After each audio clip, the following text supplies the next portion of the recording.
आज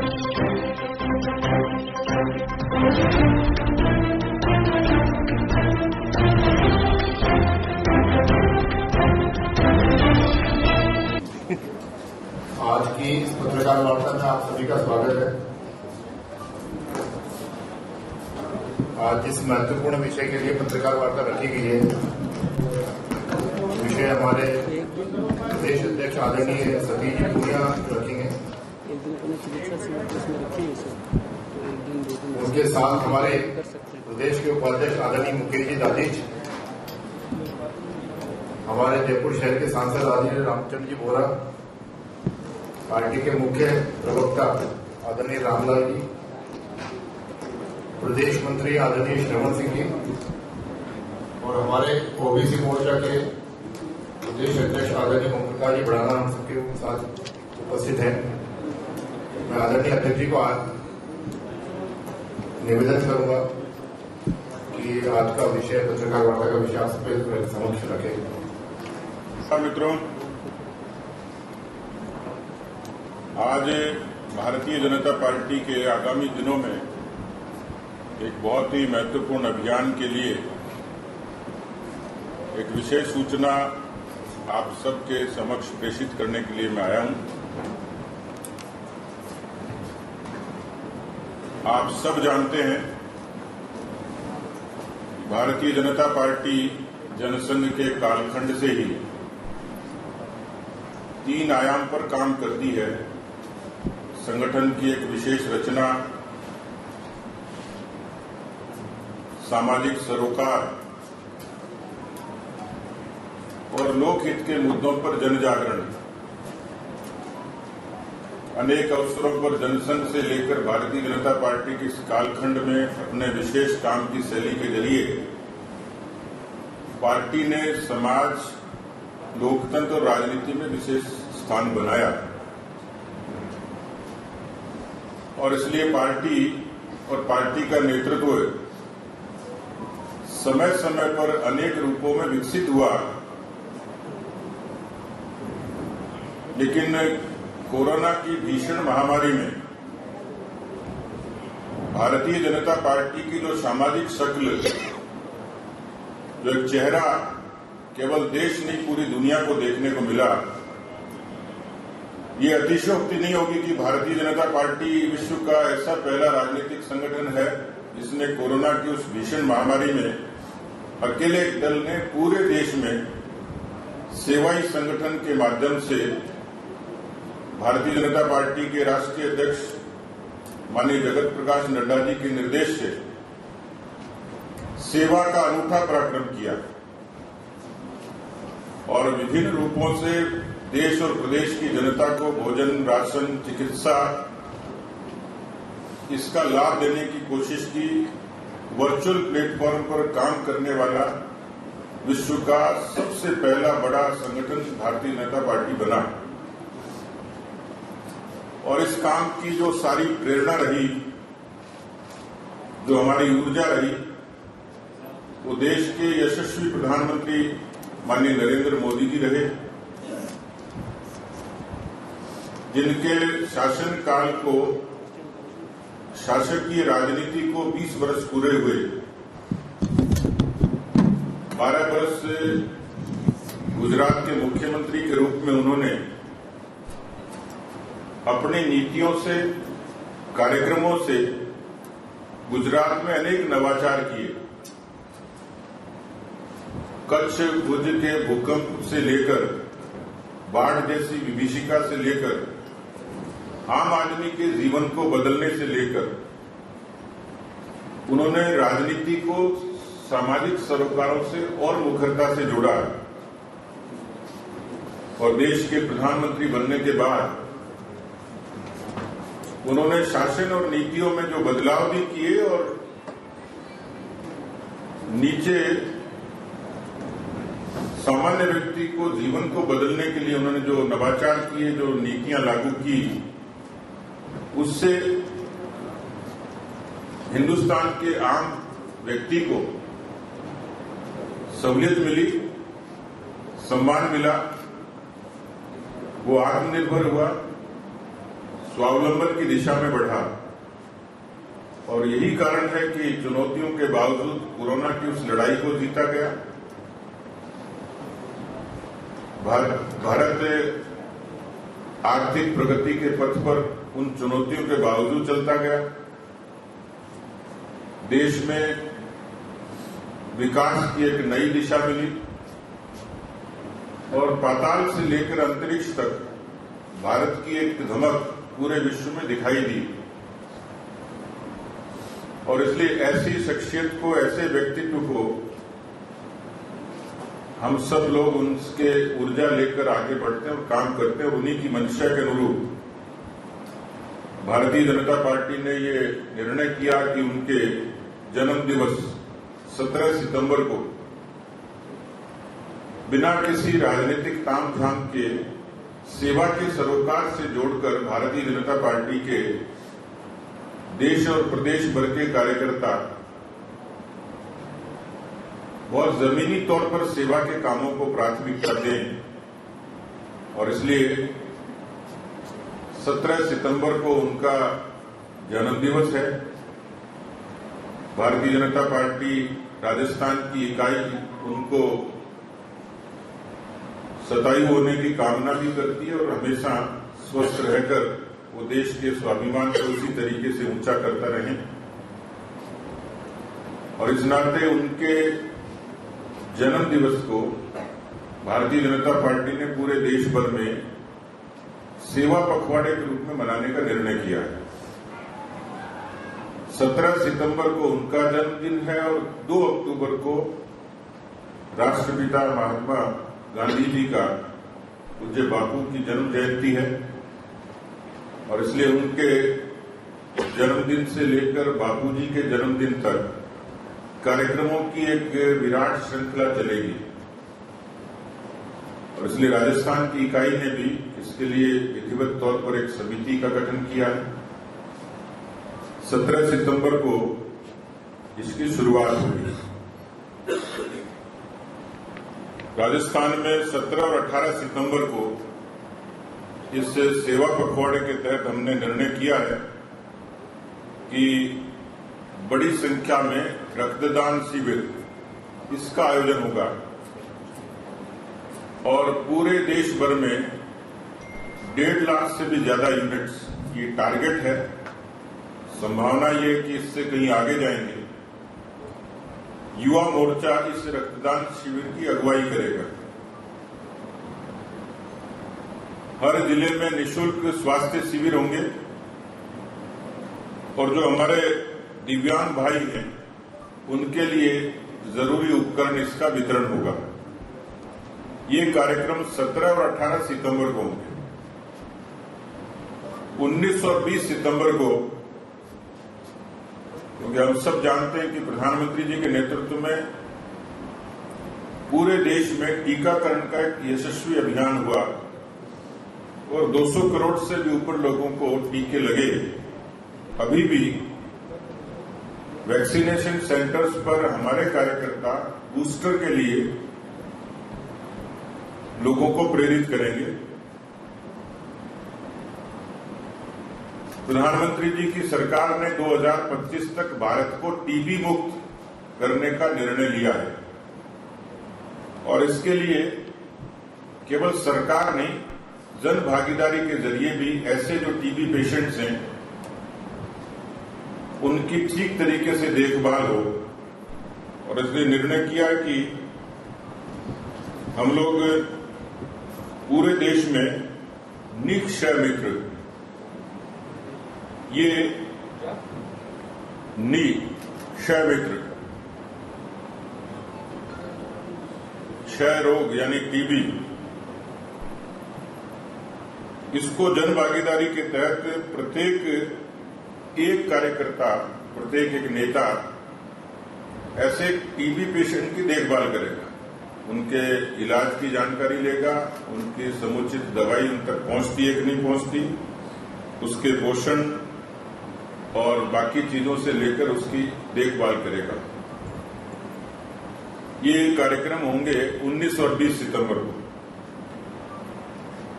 21 सितंबर को माननीय प्रधानमंत्री जी के जो व्यक्तित्व और कृतित्व है उस पर दोनों ही तरीके की प्रदर्शनी ये जिला स्तर पर लगाई जाएगी। ये प्रदर्शनी नमो ऐप पर डिजिटल रूप में भी उपलब्ध होगी और माननीय प्रधानमंत्री जी के इन 20 वर्षों के कालखंड की यात्रा को उसमें वर्णित किया जाएगा। उनके कार्यकाल के दौरान किए गए कामों के लिए एक मोदी एक्ट 20 इससे लेकर उनके जीवन के बारे में उपलब्ध साहित्य वो भी ऐसे प्रदर्शनी स्थल पर उपलब्ध हो सकता है। 22 और 23 सितंबर को क्योंकि प्रदेश में लंपी के तौर पर एक बड़ा प्रकोप गोवंश को चुनौती देने के रूप में दिखता है, पार्टी के कार्यकर्ता जनप्रतिनिधि अपने अपने क्षेत्रों में यथायोग्य इसमें काम सेवा का कर ही रहे हैं, लेकिन हमने इस सेवा पखवाड़े में लंपी डिजीज के प्रकोप से लड़ने के लिए 22 और 23 सितंबर को विशेष रूप से केवल लंपी डिजीज से गोवंश को बचाने के लिए और सेवा के कामों के लिए किया, जिसमें टीकाकरण के लिए भी हम लोग अपने स्तर पर भी प्रयास करेंगे। प्रधानमंत्री जी का एक विशेष फोकस रहता है जल संरक्षण का, और जैसा उन्होंने मन की बात और अनेक उपक्रमों में कहा है कि वर्षा जल संरक्षण कैच द रेन अभियान के बारे में जागरूकता घर घर बढ़ाई जाए, तो भविष्य में ताकि जल संरक्षण को गति मिले, इसके लिए इन्होंने पारंपरिक तरीकों को और कुछ नवाचार को शामिल करते हुए इसको लोगों तक जागरूकता के रूप में हम लोग करें। इस बार इस सेवा पखवाड़े में एक विशेष बात है कि जितने सेवा के काम होंगे उसमें पार्टी के जो मंडल हैं जो बहुत सक्रियता से अच्छा परफॉर्म करेंगे, ऐसे श्रेष्ठ कार्य करने वाले मंडलों का चयन करके उनको सम्मानित करने का काम भी किया जाएगा। इसी तरीके से वृक्षारोपण और खासतौर पर पीपल के वृक्ष का आरोपण प्रो प्लेनेट पीपल के तहत पौधारोपण का काम भी किया जाएगा। इस काम के लिए भी मंडलों का चयन किया जाएगा। ये काम 22 और 23 सितंबर को होंगे। 25 सितंबर को क्योंकि भारतीय जनसंघ के संस्थापक महामंत्री और अंत्योदय के प्रणेता एकात्म मानव दर्शन के प्रवर्तक पंडित दीनदयाल उपाध्याय जी की जयंती है और इस दिन उसी दिन संयोग से मन की बात का भी कार्यक्रम है। 25 सितंबर को दीनदयाल जी की जयंती को भारतीय जनता पार्टी के संगठनात्मक सभी बूथों पर उनकी जयंती का कार्यक्रम रहेगा। पुष्पांजलि, उनके जीवन दर्शन के बारे में चर्चा, ये कार्यक्रम रहेंगे। ये बूथ स्तर पर होगा। इसी दिन पार्टी ने राजस्थान में तय किया है कि ये 25 सितंबर ये राजस्थान में बूथ पर कमल उत्सव के रूप में होगा। पार्टी के झंडों का वितरण, स्टिकर्स, रंगोली, वरिष्ठ कार्यकर्ताओं का सम्मान और इस तरीके से पार्टी के परंपरागत कार्यक्रमों का आयोजन भी इसमें होगा। 26 और 27 सितंबर ये एक भारत और श्रेष्ठ भारत, इस भावना के साथ में ये 2 दिन भारत की संस्कृति और जो विशेषताएं हैं उनको उल्लिखित करते हुए विशेष रूप से आत्मनिर्भर भारत की जो कल्पना है उसमें वोकल फॉर लोकल, इसको बढ़ावा देने के लिए पार्टी के सभी कार्यकर्ता उस दिन लोकल उत्पादों को खरीदने का उपक्रम करेंगे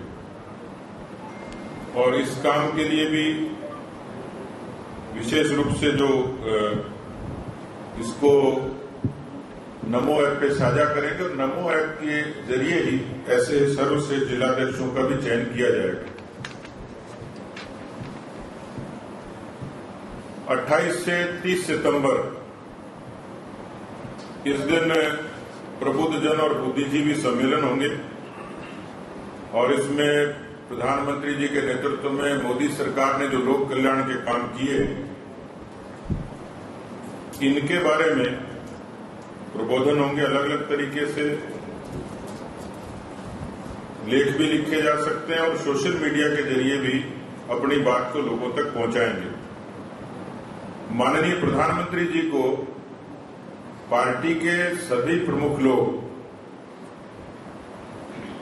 शुभकामना और अभिनंदन पत्र, ये जो लाभार्थी हैं जिन जिनको मोदी सरकार की विशेष योजनाओं से जो उनका जीवन बदला लाभ हुआ, उसके लिए प्रधानमंत्री जी का धन्यवाद ज्ञापित करते हुए अपनी तरफ से प्रधानमंत्री जी को अभिनंदन पत्र तमाम लाभार्थी लिखें, ऐसा हमारा प्रयास रहेगा।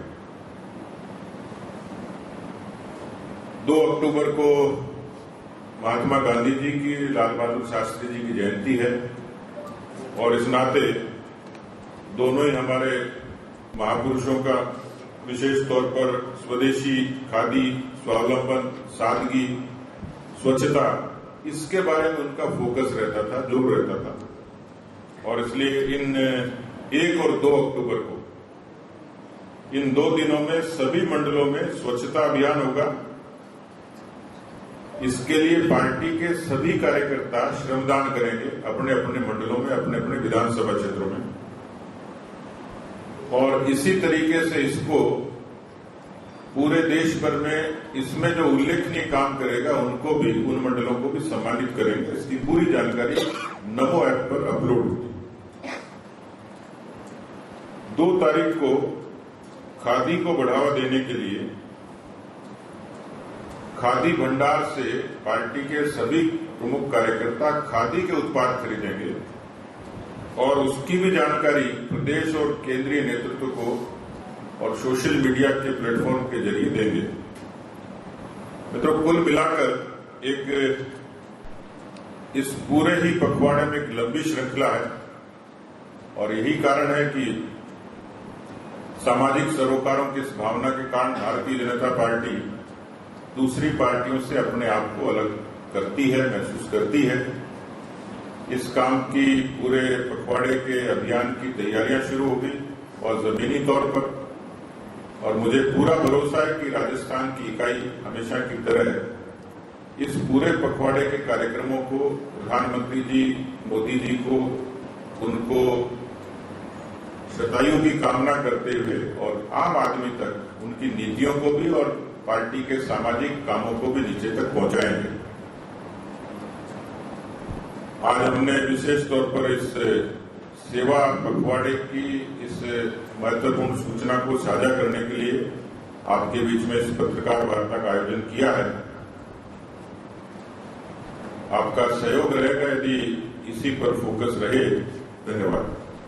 कितने गौवंश को टीकाकरण करने की बात 22 और 23 तारीख को आंकड़ा तय किया गया कि राजस्थान में कितने गौवंश को टीकाकरण किया जाएगा?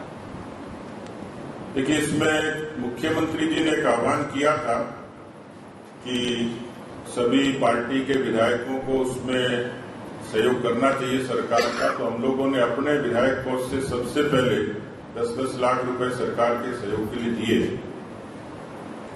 जो निजी गौशालाएं हैं, जहां पार्टी के नेटवर्क के जरिए बहुत सारे लोग जुड़े हैं, सामाजिक उस किसी न किसी भूमिका में हैं, उन्होंने अपनी तरफ से काफी कोशिश की है और खासतौर पर जो हमारी देशी पद्धति है उसके जरिए उस उपचार में सहयोग किया है। इसका आंकड़ा मेरे पास अभी नहीं है, लेकिन हमने अपनी सभी जो निजी, सरकारी और व्यक्तिगत किस्म के जो प्रयास हो सकते हैं, उन प्रयासों को समाहित करते हुए इसको बड़े स्तर पर हम लोग करेंगे। और अभी मुझे जो जानकारी मिली कि पार्टी के अनेक कार्यकर्ता, जनप्रतिनिधियों ने नीचे काफी स्तर पर इस पर प्रयास शुरू कर दिए।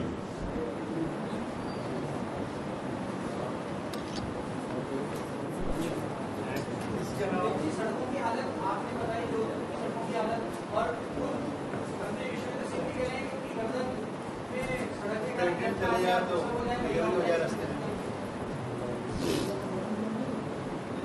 मैंने एक वीडियो साझा किया है ट्विटर पर।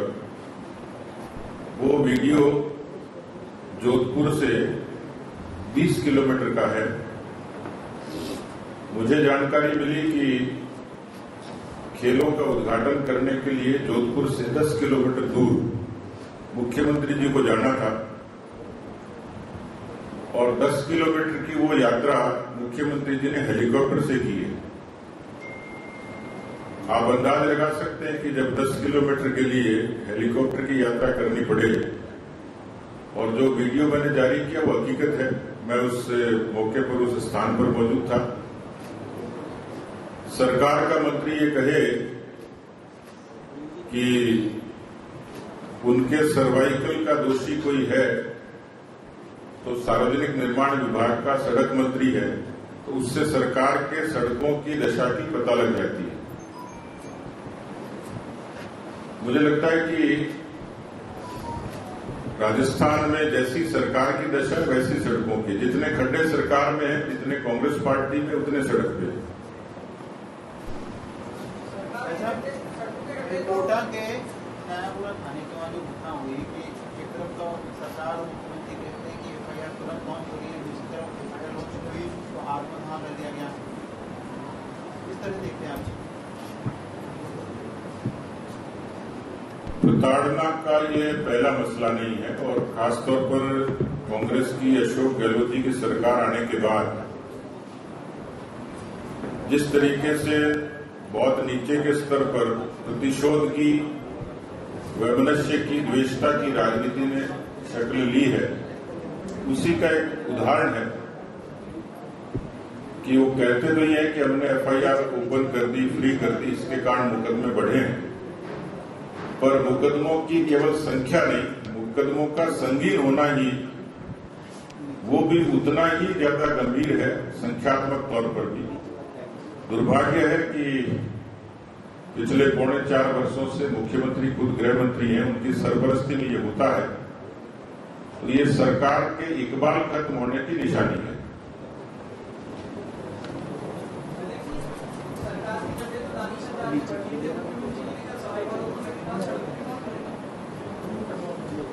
ये भी उन्होंने स्वीकार कर लिया कि उनकी सरकार में खड्डे थे, खोदने वाले भी उन्हीं के लोग थे और सूचना देने वाले भी उन्हीं के लोग थे।